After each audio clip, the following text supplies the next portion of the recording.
Hello, my name is Jeff Perkins. It is November 29th, 2018. The time is 3:59 p.m. Pacific Standard Time. My password is pretzel, and I have my 5 adult witnesses witnessing this speech.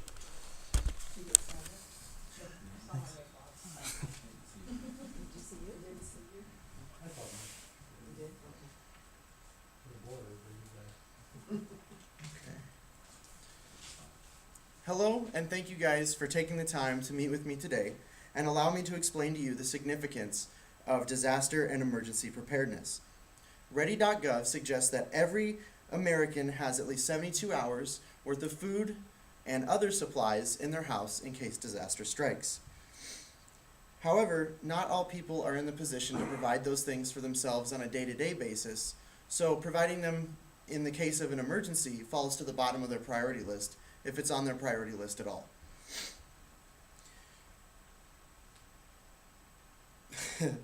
If it's on their priority list at all. It is my hope today to gain your support in assisting these individuals with financial hardships in obtaining the supplies that they need for 72-hour emergency kits in the event disaster strikes.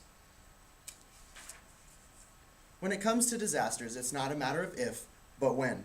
A disaster can strike at any moment. Certain amenities and services will be disrupted. According to an article published in Preparedness Advice, grocery stores only hold approximately 3 or 4 days worth of food on their shelves and in their freezers at any given time. They operate on what's called the just-in-time manufacturing model, which basically means that supplies are replenished just in time as the other supplies run out. Grocery stores do not have the room to store mass amounts of food and other supplies on their stores, so they utilize distribution warehouses that are located regionally, which supply many smaller grocery stores. And this creates an illusion of a never-ending supply. Food and goods are only one thing that may run out or be affected when disaster strikes. This region is susceptible to many different kinds of disasters: floods, windstorms, widespread power outages, snowstorms, earthquakes, and yes, even tornadoes are things that we may face here in the Northwest. Currently, this region is overdue for a magnitude 9.0 earthquake. At the Cascadia subduction zone, which is only a few miles from us, there is expected to be that size of an earthquake within the next 50 years. According to the USGS, the Cascadia subduction zone is a 700-mile-long zone located from Vancouver, British Columbia in the islands all the way down to Northern California. This zone is where the North American plate and the Juan de Fuca plate meet. A subsequent tsunami from that earthquake will isolate the entire western half of this state, and help would be very slow to respond.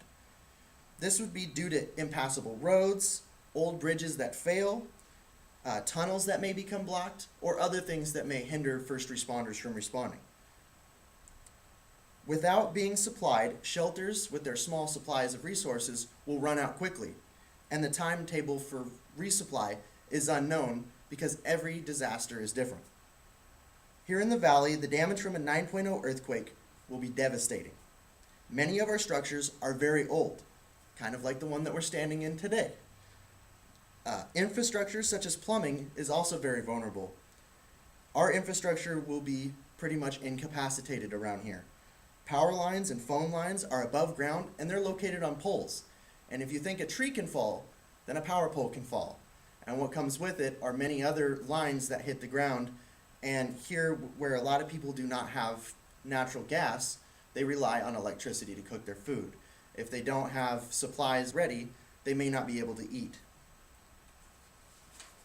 Running water after a disaster type event may take days, months, or sometimes even a year or more to come back in full operation to the way that it was before the event. According to Ready.gov, 1 gallon per person per day is what is recommended to have on hand for every person in the household. This is to be used for drinking and other uses, such as sanitation. Electricity may take just as long as water to be restored.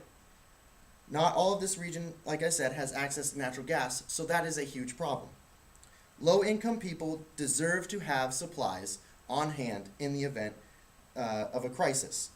Every household deserves to be ready. Preparedness is essential. It should not be a luxury.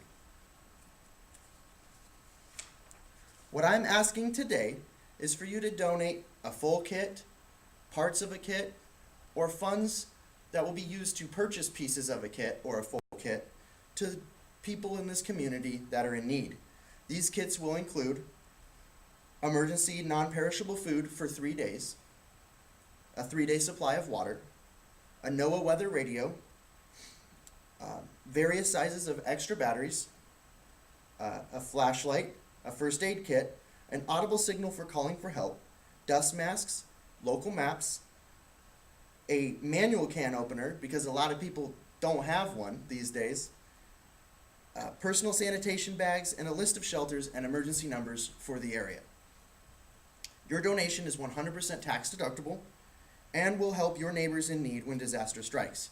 Not necessarily your neighbors next door, but your neighbors within this community.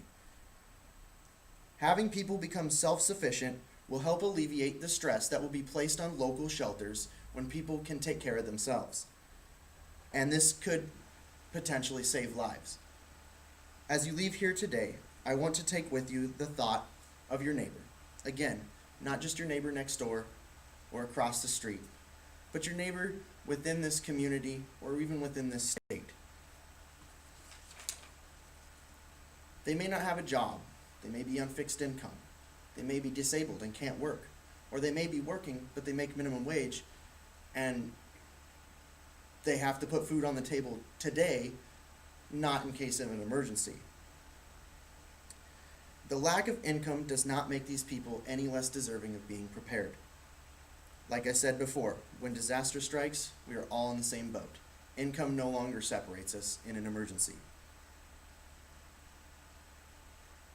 So preparing for an emergency shouldn't separate us either. So I ask that you please join me today in helping to purchase items for 72-hour emergency kits to be donated to your local neighbors in this community. We are in this community, so we are all prepared when disaster strikes, and it doesn't have to come in the expense of putting food on the table today. I thank you for your time, and I thank you for your help. Have a great day.